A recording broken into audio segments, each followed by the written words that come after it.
Kembali di Sapa Indonesia Malam bersama saya Friska Clarissa. Erlangga Hartarto menyatakan mundur sebagai Ketua Umum Partai Golkar. Erlangga menyebut alasannya mundur untuk menjaga keutuhan Partai Golkar dan memastikan stabilitas di masa transisi pemerintahan. Maka dengan mengucapkan Bismillahirrohmanirrohim serta atas petunjuk Tuhan Yang Maha Besar, maka dengan ini saya menyatakan pengunduran diri sebagai Ketua Umum DPP Partai Golkar.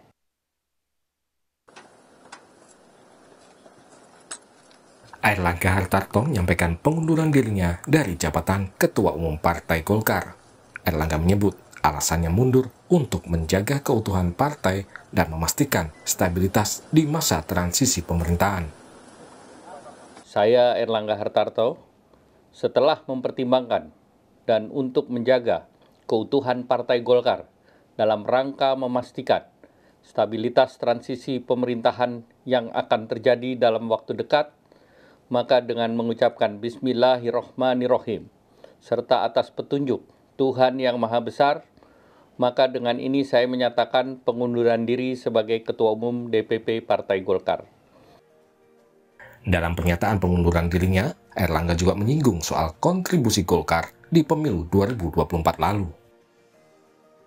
Dalam Pilpres yang lalu, kita berhasil memberikan kontribusi besar dalam kemenangan pasangan Bapak Prabowo Subianto dan Mas Gibran Rakabuming Raka.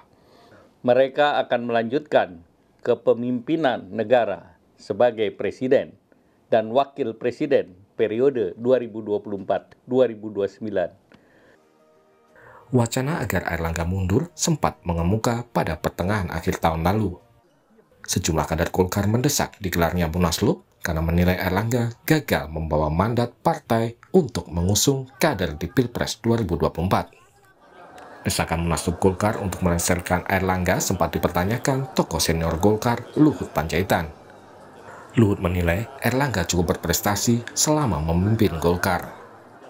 Apa yang salah dengan Ketua Umum Golkar, Saudara Erlangga? Saya di kabinet sama-sama dengan dia, dan dia melaksanakan tugas yang baik, dan menurut saya Golkar dalam pemimpinan dia itu juga mencapai prestasi yang cukup baik. Pengamat politik menilai Erlangga yang mendadak mundur dari Ketua Umum Golkar memunculkan banyak spekulasi. Tidak salah juga spekulasi, ada orang ditempatkan dari atas tiba-tiba jadi ketua umum, dengan mudahnya juga dia dicabut. Siapa? Ya paling mungkin adalah pihak yang juga menempatkan sosok beliau gitu. Itu logikanya seperti itu. Dan itu yang menurut saya akan terjawab dengan waktu. Siapa yang paling berkepentingan kan sudah terdengar lah, Mas Ibrahim. Bung Ridwan tadi udah mengatakan, pers juga tahu, masyarakat juga sudah tahu. Nama yang akan muncul, siapa yang akan menjadi PLT.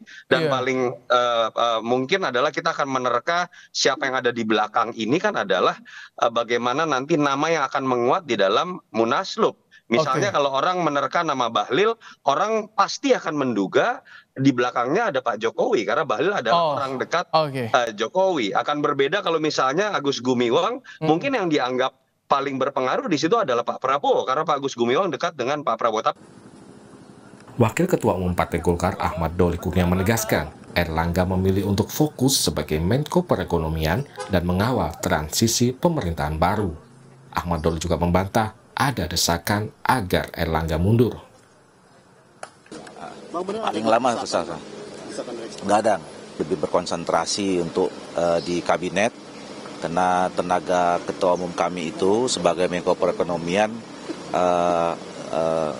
sepertinya lebih dibutuhkan ya di kabinet untuk mengantarkan masa transisi pemerintahan ya, karena banyak sekali program-program yang disiapkan sebagai program lanjutan.